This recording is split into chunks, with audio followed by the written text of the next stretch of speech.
waxa ay dib idiin xusuusin doontaa afankii waayihii barisamaadka Soomaaliya sidii ay ahayd dadka Soomaaliyeed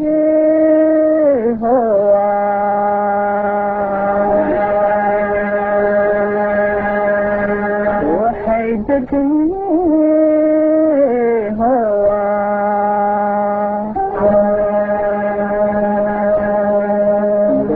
Africa جعلكي صبري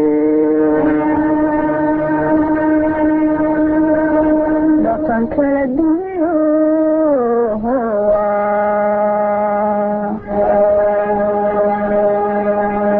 وذكر الدنيا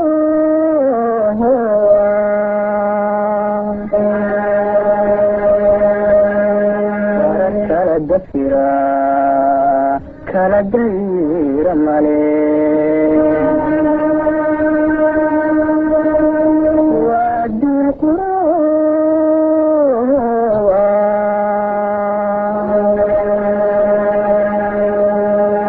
بمفرد